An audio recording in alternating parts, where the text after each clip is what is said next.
Hi, bud. What you doing there? I am scooping the ashes out so that they don't interfere with the grate. We don't keep it completely clean because it helps it keep airtight. Is that correct? Yeah, it provides a longer burn. Now, if you'll notice these ashes on this stove, they have powder. On a lot of stoves, and a lot of new ones, when you take the ashes out, they have little black pieces of charcoal in it. Well, that means that you're not getting an efficient burn. But if you'll notice, this stuff is like powder fine. And that says something about the efficiency of an old stove. This stove is 1895. Hey, Gus, you don't need to be in the end there. So anyway, got to give it a little air to get it started.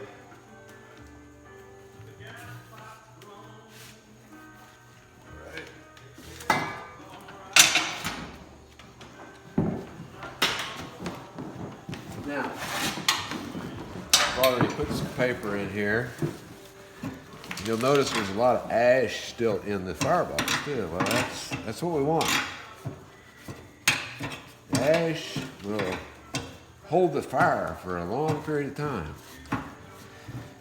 And Just like refractory bricks that are in some of the other stoves and such. well, even more so. I mean, it's very dense. The fine ash is very dense, but it retains heat. So it's important that we retain that heat and burn that ash. Now, one of the things we do to make sure that that ash comes out of there, fine composition, is that we stir the ashes. On startup, we'll go in here and we mix these ashes up a little bit. Just make sure everything's burning, because we don't want to see any charcoal coming out of the stove, because that's unburned wood. All right? So that's what we're doing. Just kind of stir the ashes up. Then put in some paper.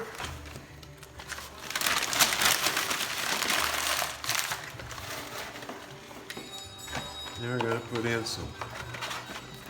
No. Hey. Is that what you wanted? Take it. Take it. Get out of here. Go, go, go.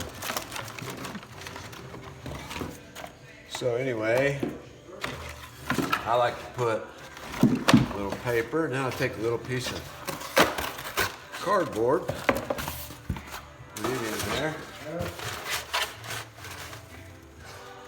And then we go with some scrap wood, what we call kindling. Thick bark makes excellent kindling, by the way. You never want to let that go. I keep a huge pile of it dry beside my house. It's like it'll start a fire fast.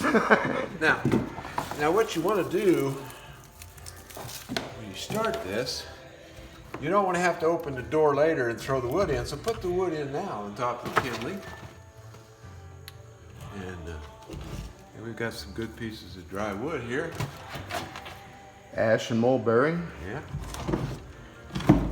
So, all right, now we need a lighter.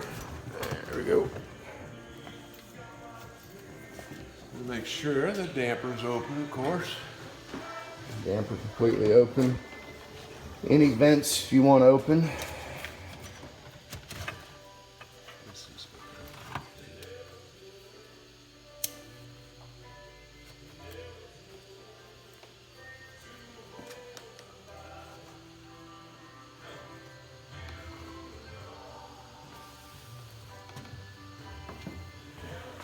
And that would be the reason for the two doors. That way you can open just the top one to add more wood to it without. This is a round oak 20. It's got a big door, so you can see that door's closed there. And this is a second door, but you can have them both open, so you can get a big log in there if you need to. Here's somebody who want our stoves. How you doing today? Oh. So we're kind of watching there. It looks like it takes a little while to get it going.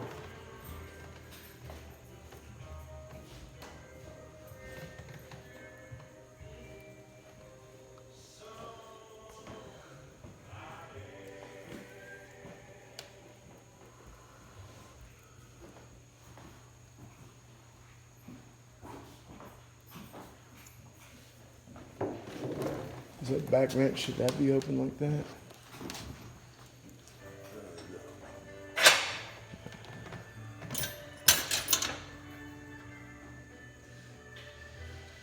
This is the startup. I haven't run this stove at all. When you've got a cold stove and you start it up, you always have to be careful not to have the door open. You get smoke in the room, kind of like a fireplace. Yeah. Smoke up your room. And once the fire starts and gets the chimney a little bit heated up, it draws. That's why when you see a power plant, they have preheaters. Before they fire their stacks off in the power plant, they preheat those giant chimneys that you see. As you can see, everything's taken off pretty good here. So now we're going to close the door. Open this vent. We can open this vent. You can kind of see the fire going.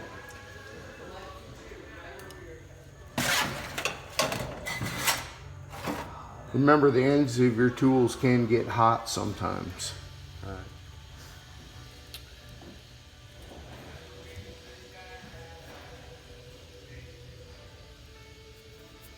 And of course, this stove has what they call footrest.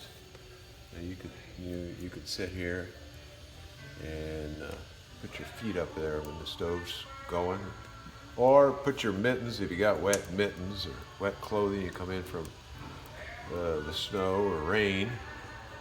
You can put them up here and let them dry. It's also protection should you have a young person or someone fall against the stove, and this is a protection to keep them from burning themselves. People always ask, well, we have young children, and I can say I've been here 45 years in this store, and I've never had a child burn on the stove. I mean, we've always had lots of stoves going. Children learn at a young age, hot. They know what hot is. My 4-year-old knows exactly what hot is. So, as you can see now, we're getting a pretty good fire going here. But you don't want to open that door, see? Now, inexperienced wood burner would say, I want to look in there. Well, you open the door, then they let the smoke come in there. So you really don't want to be opening that door. You want to have that fire set so it takes off and you don't have smoke in the room. And then as this gets going, we'll start to work the dampers, draft controls. You have a primary draft control down here on this stove. This opens up here with this. I'm going to leave that open a little bit because we're giving it air. And then you have a secondary damper here.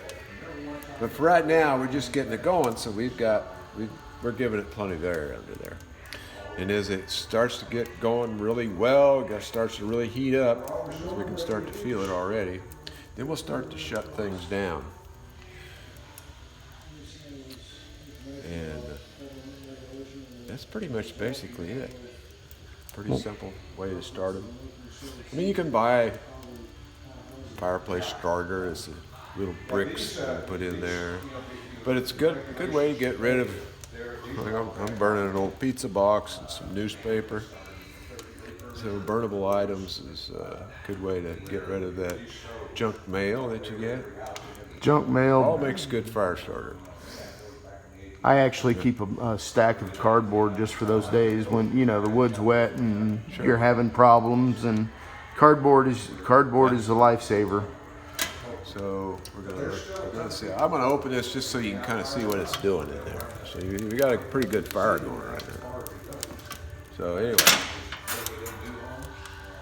all right. So now we're gonna close this right here. We're gonna leave the draft open a little bit.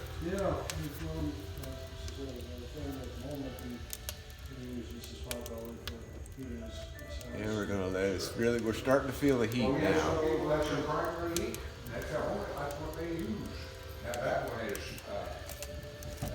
Isn't that some good looking mulberry? It is. This is great wood. Mulberry is very high on the BTU chart. I think it's up there. It's right under hedge. It's 30 million per cord. Is it? Yeah. Is that what it is? Yeah. Let me get my little. We use a what's called a foxtail broom.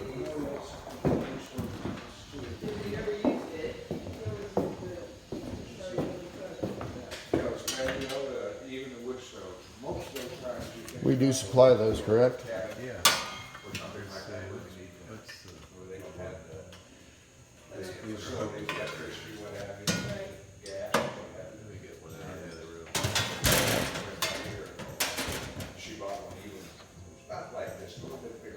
As you can see, we have a lot of models to choose from here.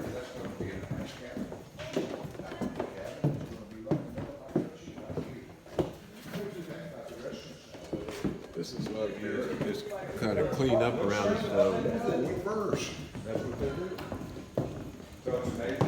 Let me show you something else I have.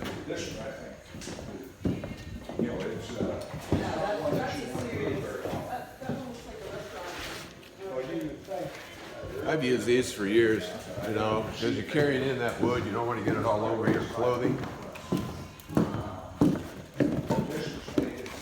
Put your wood and your starter right in this little bag.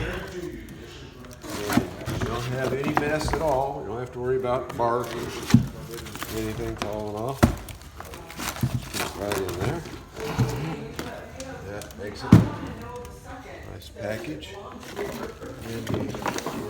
Oh boy, this thing's getting real hot. Yes, she is. That mulberry doesn't take long. And that ash is 2-year dry, so.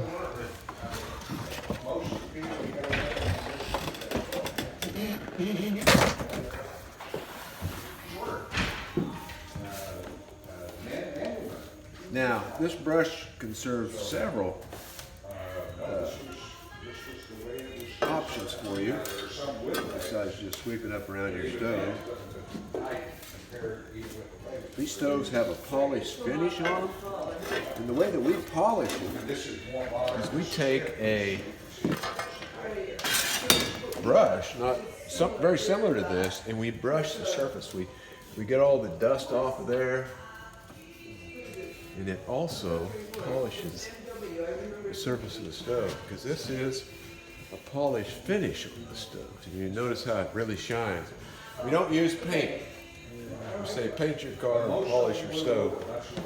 But this see how that shines and brings out that detail in the old cast iron. That's why we use polish. I'm going to show them a picture of the polish here, bud. Okay.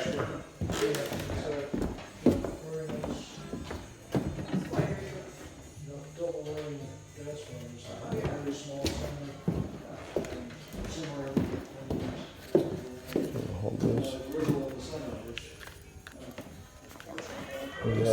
This is a product that we've been using for years, Williams stove polish. And you can also use this on the nickel. If you'll notice here, there's some fingerprints right here.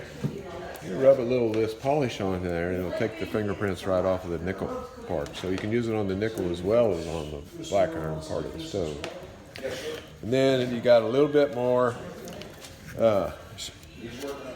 dirt or old nickel. You might want to use this product. It's called Semi-Chrome. And it's a German product. I think you can only get this in antique stores. So you're the only place I've ever seen it, so. Yeah, but those are both good products. All right, now it's getting pretty hot. I can feel it. We can feel it on our face here. So now we're gonna start slowing things down a little bit. We're gonna close this draft right here. Leave that one open. Then we're gonna turn this damper just a little bit. Keep the air from going through so fast, right? Right. We're slowing it down because it's going good. You might leave this on for a little while. That secondary draft. And we do both. So we can buy the stove from them. That's cool. All right, well, thank you. Another feature of the stove is a place to cook. There's a lid up here. Most of the old stoves have this. Now watch, see, I'm just gonna take that dust, a little bit of dust on there, I'm gonna take it right off with this. So you could set a tea kettle, you could put a skillet up here, cook on this stove.